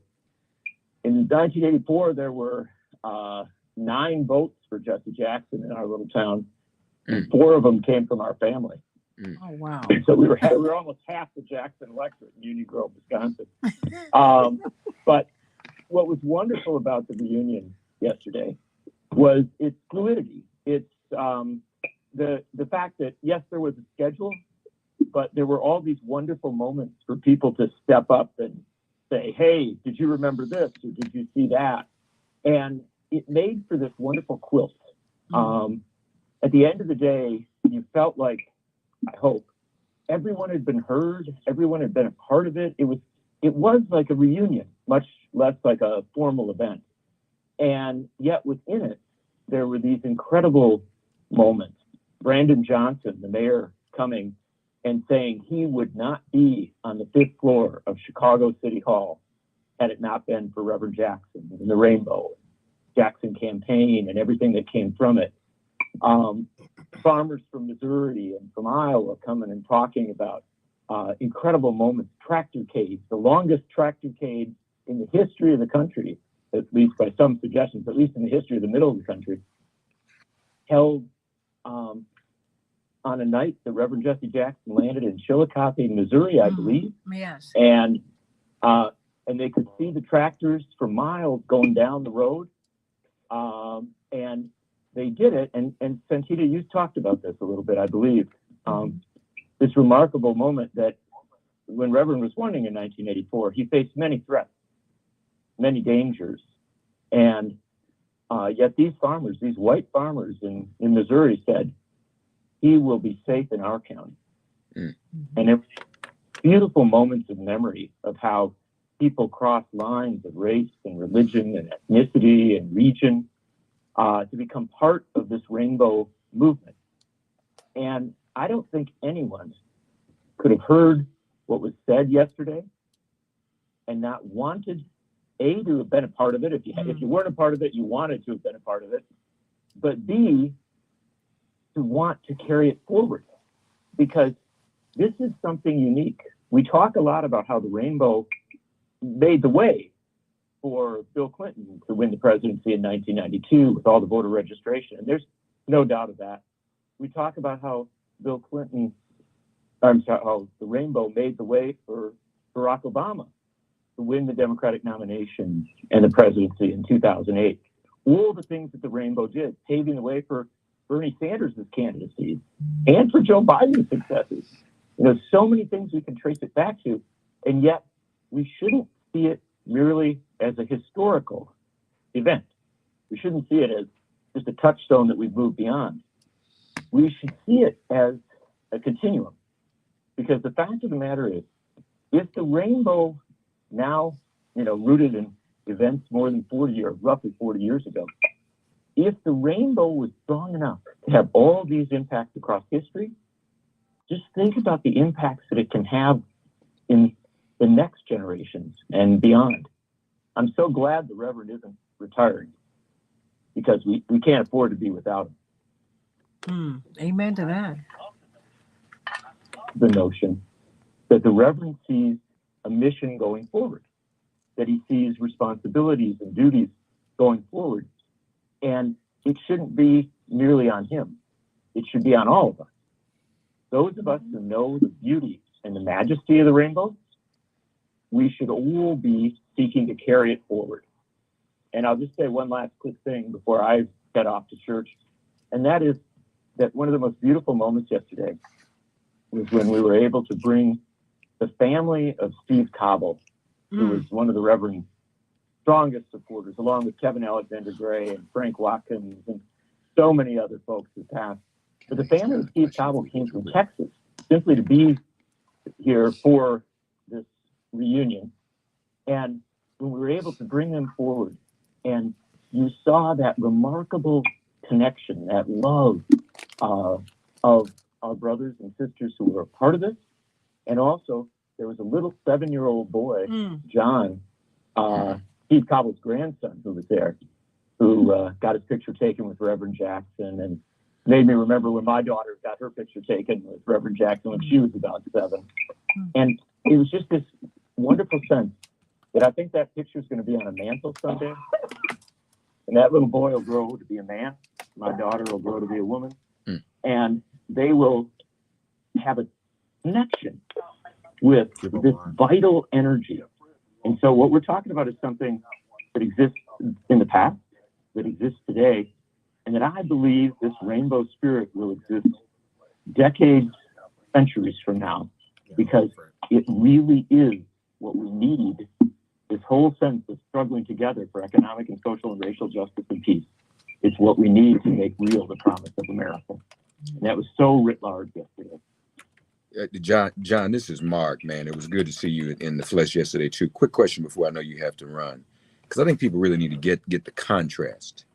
When we look at the diversity of elected officials and what the rainbow did, can you kind of encapsulate what would have happened if there were no rainbow and if there were no Jesse Jackson? Where would we be in terms of politics and electoral politics today? That's a great question. That is such a great question, Mark. Spot on and exactly right. And it was wonderful to see you. You get younger every time I see you, so it's amazing. But it's a Merlin thing, I think. But thank you. That is such a wise question, because the fact of the matter is, if we go back to 1983, when I first met the Reverend, in 1983, Ronald Reagan was president of the United States. He was enacting massive tax cuts for the rich. He was supporting the South African government. He was supporting the Central American regimes. The message of the United States of America was domestically moving to the right, internationally moving far to the right, a more militarized, a more threatening moment than we had seen for some time. And the Democrats, instead of fighting this, at that time, were saying, how can we be just a little bit kinder than that? We'll be that. We will be on the right. But how can we be, just a little bit more appealing? And they did not have a coherent alternative message. And one man, Reverend Jesse Jackson, stood up and said, no, you can't. This isn't the direction we're supposed to go. Mm-hmm. And what that Jackson campaign did in 84, I'm not talking about 88. That's right. 88 was the competition for power. That was the competition to win the presidency of the United States, and it got a long way down that track. But 84 was a moment where someone stood up and said, no, we're not going to be neoconservatives. We're not going to be neoliberals. We're not going to do the Democratic Leadership Council. There's going to be a stream of force within the Democratic Party that stands for economic and social and racial justice and peace. And by doing that, he built a movement. And whether you call it the rainbow or whether you call it by some other name, it is the progressive force within the Democratic Party. And today, it's still not dominant. I mean, there's still a struggle constantly, but there is no question that the structural efforts that the Rainbow, Steve Cobble, and others did to open up the Democratic Party to these progressive forces, while they didn't always succeed, it cleared the way. It cleared the way for Barack Obama. And it cleared the way for others, too. I mentioned yesterday when I spoke, Paul Wellstone, who was a Minnesota co-chair for the Jackson campaign. 2 years later, he was a United States Senator. Bernie Sanders, who campaigned in Vermont for Reverend Jackson. 2 years after the 88 campaign, he was elected to the U.S. Congress, going on to be a senator, going on to run for president. Tammy Baldwin, the senator from Wisconsin, when she was in her early 20s, campaigned for Reverend Jesse Jackson, now running for her third term in the United States Senate.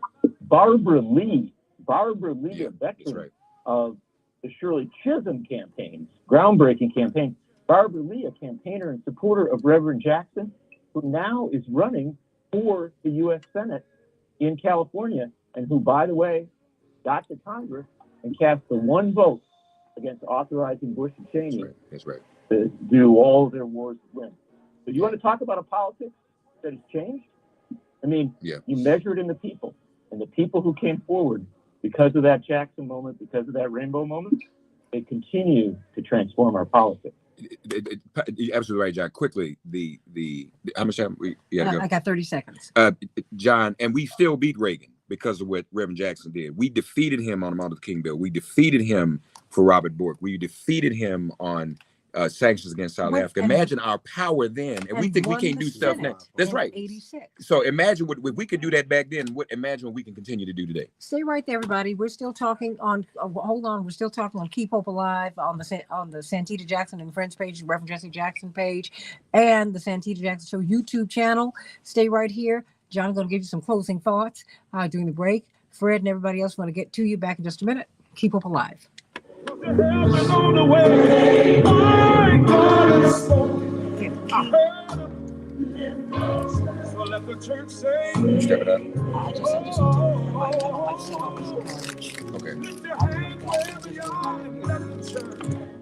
Okay, keep talking. All right. 1-866-59.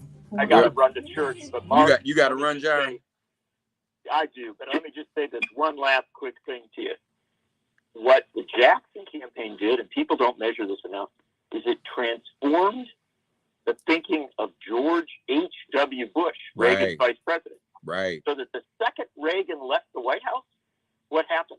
Our policies in Central America started to change. Yeah. Our policies towards South Africa started to change. Right. So while Reagan was stubborn, within moments after he left the White House, a conservative Republican recognized that you just can't carry this stuff forward. Yeah. And so I'm not a big fan of George H.W. Bush. No. But I will tell you that what the Rainbow did, it wasn't the Democratic Party, it was the Rainbow. It transformed the way that man looked at the world.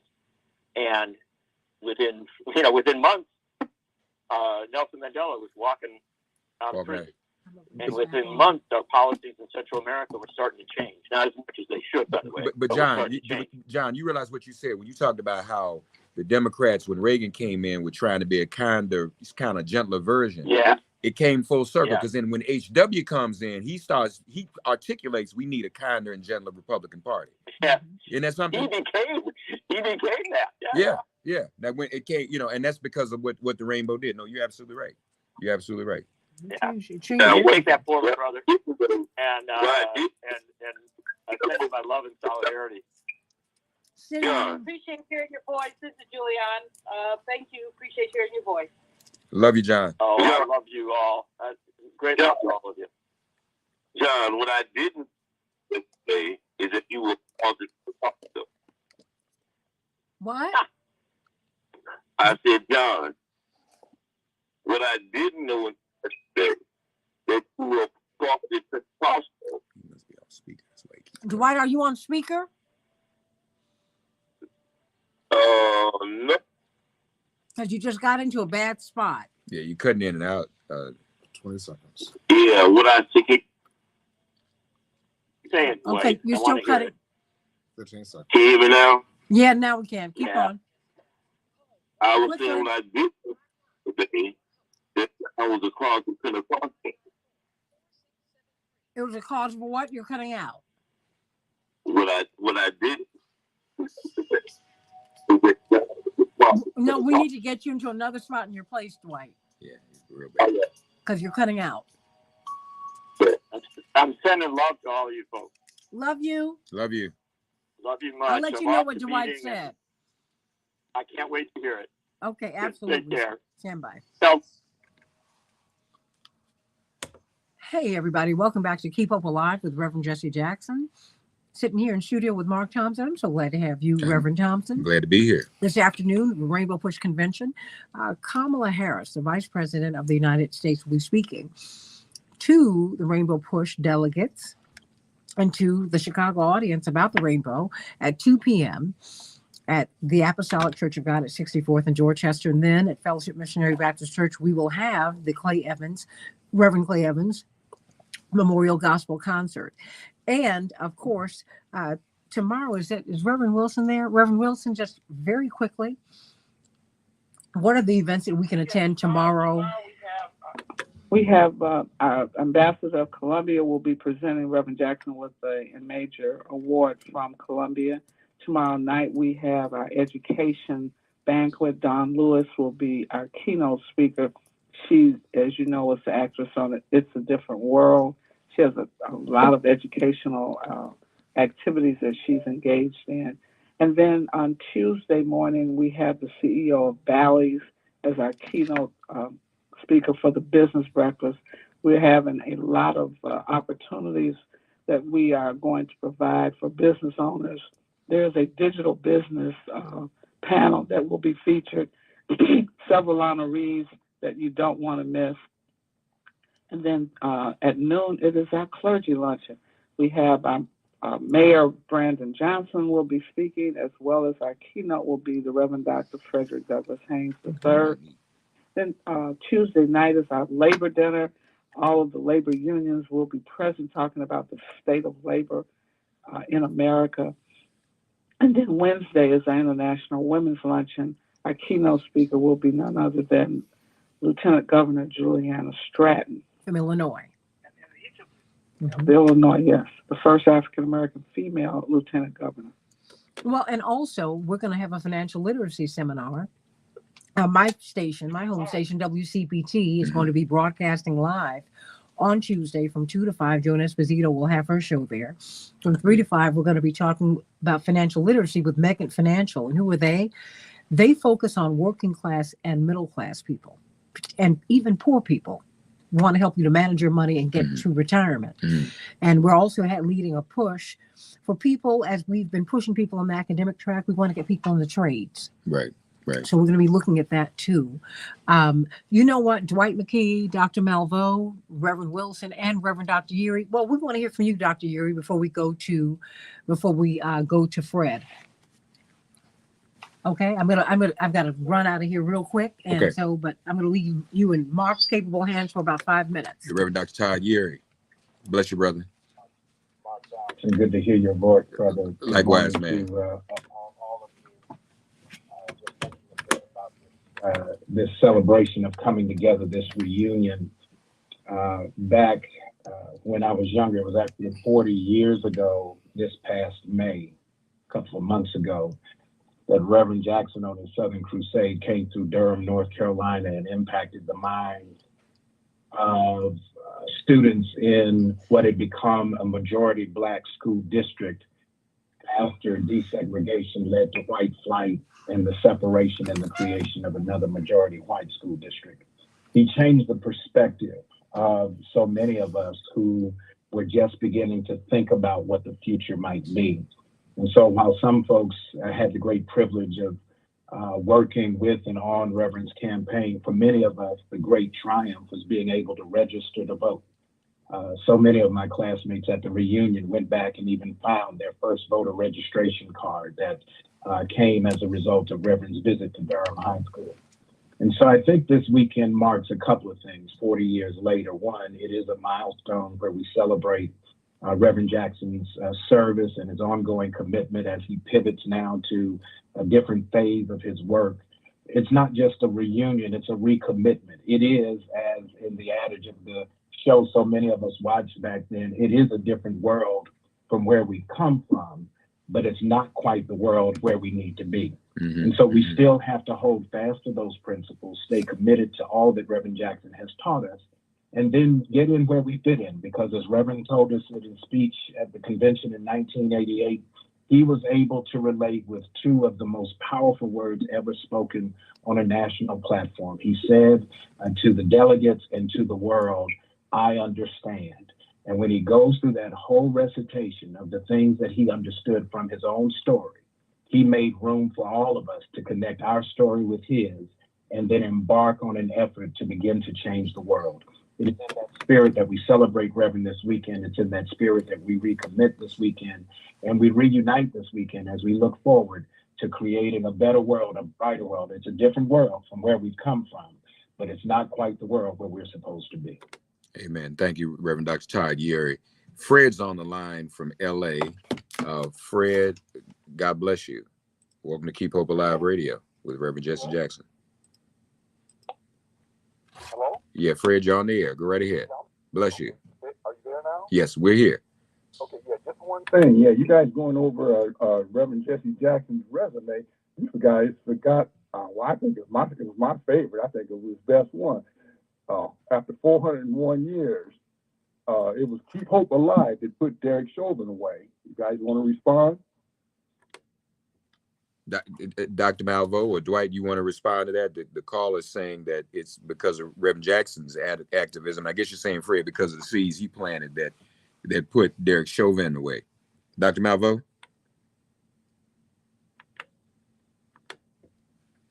Dr. Malvo, are you there?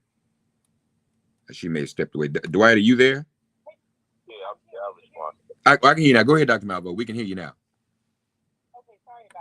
What I'm saying is that Reverend Jackson ignited a movement. And the movement was one that said, we won't step back, we won't turn around, we will continue.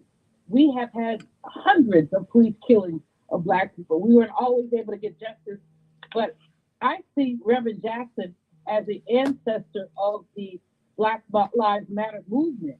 And between Rainbow Push, our activism, and Black Lives Matter, Chauvin didn't have a prayer. He was going to go down. Most police officers do not go down, but this was so egregious. We all talked about the neck on the knee on the neck rather, for 9 minutes and 37 seconds. And what that meant is that we were all united. And American society had its knee on all of our necks. Yeah. And that's what Reverend Jackson has been saying ever since he started working. When he went to a library and they would not allow him in as a young man because he was a segregated library. So thank you, Fred, for reminding us that there's a continuum. The baton is constantly being passed. Mm-hmm. And Reverend Jackson is now passing the baton of maintaining the integrity of our movement. Yeah, amen. Thank you. And to that point, you know, Dwight, I'm afraid sometimes, and folks, this is not a memorial service. This is not romanticism. I think all of us here would agree that the scientific applications when it comes to voter registration and all that Reverend Jackson started are still necessary and applicable today, but we don't always use them. We think, oh, we used to do that. It's like some folks think we did something in the civil rights movement. We ain't got to do that anymore. Like, that's just crazy. Dwight, imagine this. The brother's calling about Derek Chauvin. I say this all the time, and I know Dr. Malvo agrees. Police are governed locally, y'all. There's no national police oversight. Imagine if we were to apply the electoral politics of the Rainbow, of the Reverend Jackson campaigns, and held accountable local elected leaders, some of them who might even be Black, city councils, when it comes to police violence and getting them to change police departments, transform police departments, hold police departments accountable. Imagine, Dwight, if we applied that science on the local level when it comes to some of this police violence. Well, the positive of the waves on what civil rights movement has created this consumptive way of consumptive way and profanity is that there have been one dynamic builds upon another. So whether you start off in voter registration and politics, you may end up in accountability doing police brutality. It may end up in economic justice in the Midwest, or it may end up in the Middle East. I mean, once that rockets the water, there's no telling how far the waves are going to reach. And so, yes, I was not only responsible for the I think that the whole function of police accountability is an extension of when I heard his voice, I remember who he was. Politics of Jesse Jackson and Dr. King and those human rights that dealt with these issues, the human rights issues. Right. No, and we thank you for that. Reverend Erie, do you want to say something on that topic? To the point, Reverend's voice has been a moral call to righteousness in real time. It is framing an understanding of what is our obligation as people of the world. We call them in the space of human rights, that whenever we see the affront against those rights, there has to be a moral frame that allows us to call it what it is and then to demand the appropriate justice that flows from it. Yeah. And so it's not just in the instance of a Derek Chauvin, right? But the presence when the trial of the three who killed Ahmaud Arbery was going on, and Reverend's very presence in the courtroom created a stir that the lawyers made it their business to call it out, right? Even though they misidentified some folks, the image that they had in their mind, the voice ringing in their ears, was that of Reverend Jackson. And that's what the prophet does. The prophet affects the consciousness of the people, but also the consciousness of the government that has so much to do with the lives of the people. And so we cannot lose sight of that as we celebrate Reverend's ongoing utility of his voice in a different way. We've got to remember that we all have to speak up. We all have to step up. We all have to stand up, because if not, we won't be able to rise up together. Yeah, yeah. You know, and here, go ahead, Jeanette. I'm sorry, Reverend Wilson. I'm sorry. Go ahead. Go right ahead. I was just going to say that when you look at what Reverend has done, he is prophetic and has continues to be prophetic, but he also, as Reverend Yeri was alluding to, he challenges the different levels of government to change their policies. And he challenges lawyers. You need to initiate lawsuits to challenge this system. For example, in most states, police have qualified immunity. So even if they shoot somebody down like a dog, treat them as an animal, they are immune from prosecution in a way that would give them, if you were a civilian and you did what Derek Chauvin did here, then you would have to not only be incarcerated for life, you would lose all of your benefits. You could be sued civilly, and you know, you could lose your pension, a whole lot of things that does not happen to police officers because of the FOP union contracts that exist nationally. So prophets not only have to speak truth to power, they must challenge the body politic to move and to act, which is why Reverend Jackson has decided he needs to train another generation as to how to fight. It's not just be mad. You have to know what is the outcome you want. Well, you know, you have to make the word flesh. And one of the things that I appreciate about all of these young ministers who gravitated to Reverend when I was a child, they were looking to minister in a new way. They said, first of all, he's got this afro. Well, this is before he even had the afro, but blue jeans. And he was not just in a church. There's nothing wrong with that. There's everything right with that. But he had really removed the walls from the church, and he was out preaching about justice, demonstrating mercy, going to have Christmas services in the jails, in the prisons, even in the mental institutions. That's what we used to do growing up. You know, my mother stopped giving us Christmas gifts at the age of 12. She said, now, this has been nice, but your needs are met during the year. You get much, if not most, of what you want. This is a religious holiday for us. We're Christian. And because it's a religious holiday, we will treat it as that. We go to the jail, and we're going to honor our brothers and sisters there. We have a big dinner. People come over, and that's where we will get our joy from that. Right. So, you know, I have to tip my hat to my mother, because my father's ministry would not have been possible without having someone as prophetic and as prophetic as my mother. And who was a partner in ministry.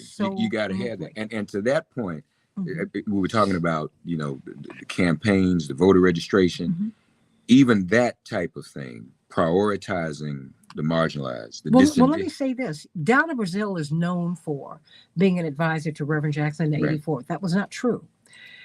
Mrs. Jackson had a team. She was in charge of organizing women from coast to coast. She was part of Mrs. Jackson's advance team.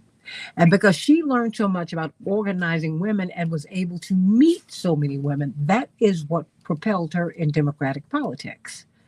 Most people don't know that. Yeah, that's important. And absolutely, you got to give women our credit. When we look at what Absolutely. Black women are doing in politics now, Reverend is the one who told C. Dolores Tucker and all the women, you need a National Political Congress of Black women. You can't be ignored like this. That's right. Sure did. And that Sure came out of the organizing that C. Dolores Tucker, Mrs. Jackson, and so many others did. And Julianne Malveaux, last minute belongs to you.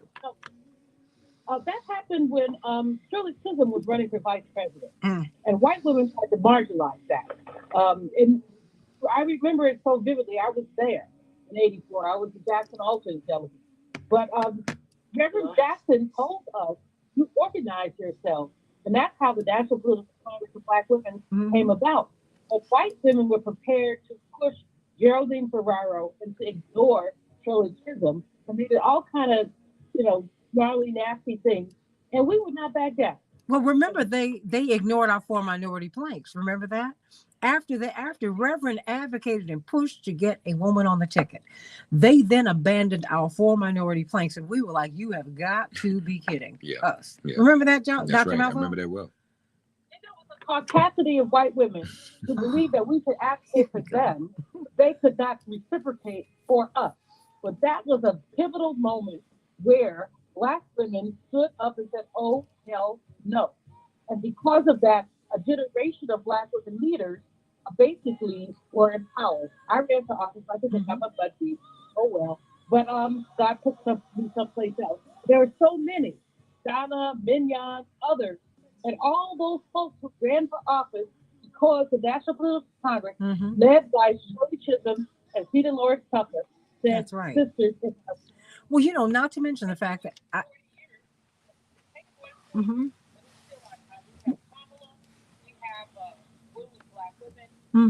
Maxine Waters. Ooh.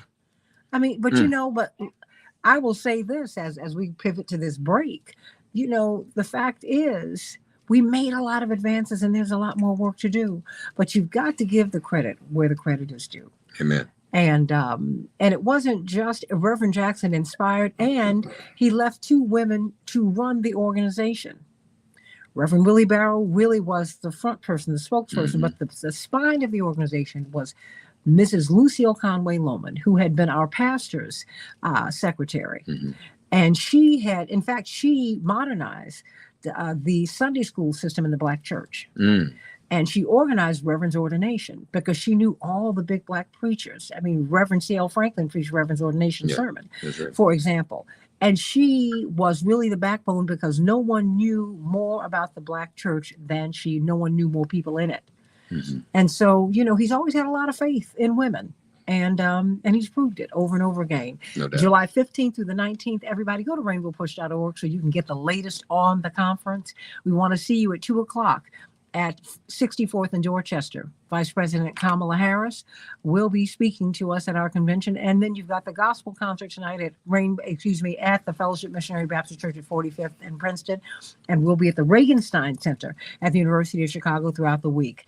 Come on, everybody. Get on out and join us. It's going to be great. It's been great already. It has. Stay right here for closing thoughts tremendous. on Keep Hope Alive with Reverend Jesse Jackson. I'm so glad I'm reading. I'm gonna celebrate whatever it is it won't be. I just can't. Oh, Dwight, I know you miss him. Right here on Keep Hope Alive. Oh, you know I do. Yeah. Okay. Oh, man.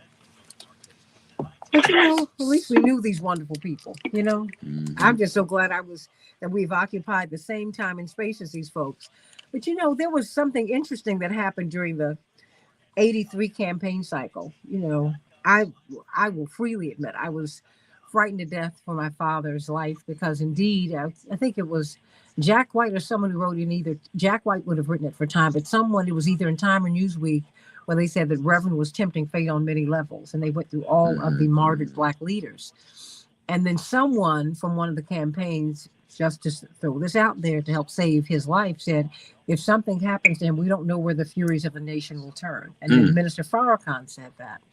But what was interesting was, you remember Reverend Pastor E.V. Hill, one of the great evangelists of the second half of the 20th century, who was a big Republican. Mm-hmm. He changed parties for the campaign and raised lots of money for Reverend. Mm-hmm. And I remember my father took me out with him a few times because he wanted him to help allay my fears and pray with me.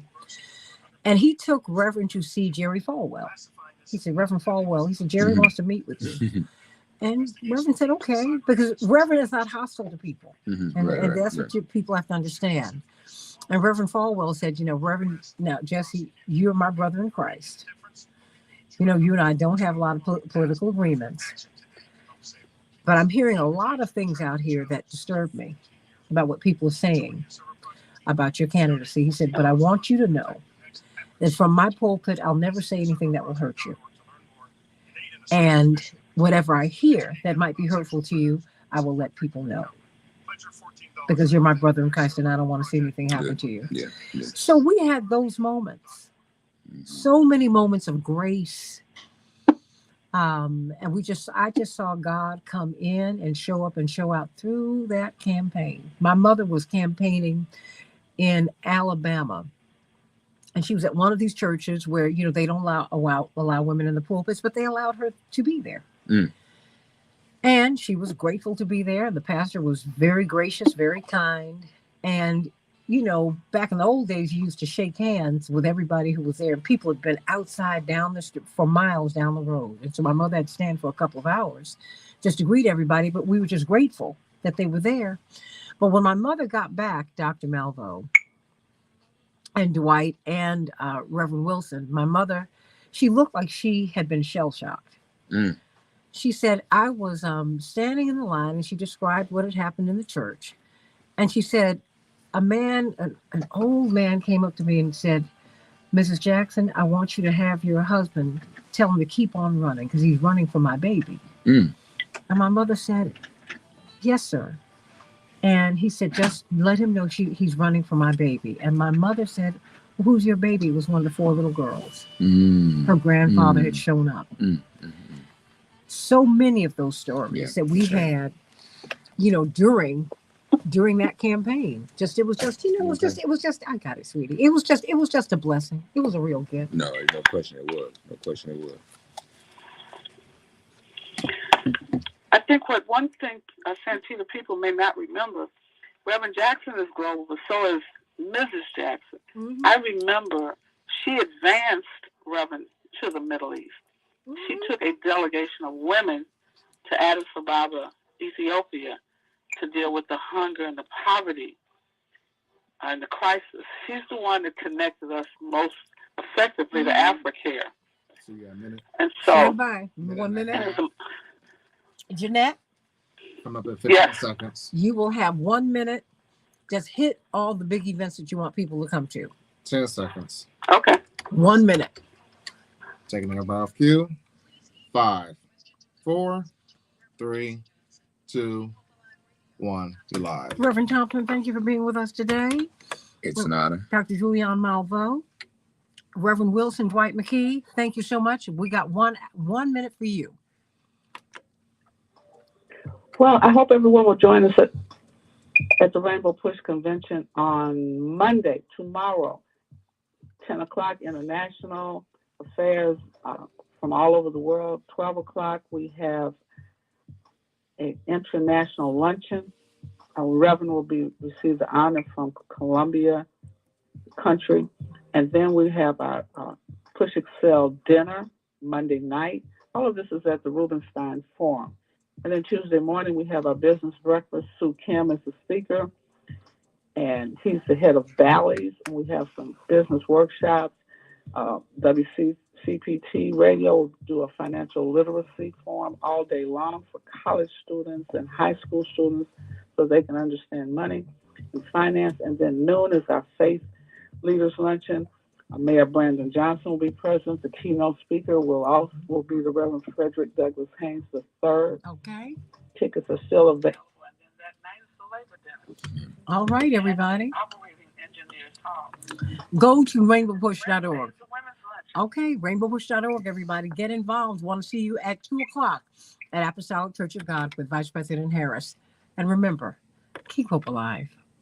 Hey. Hey.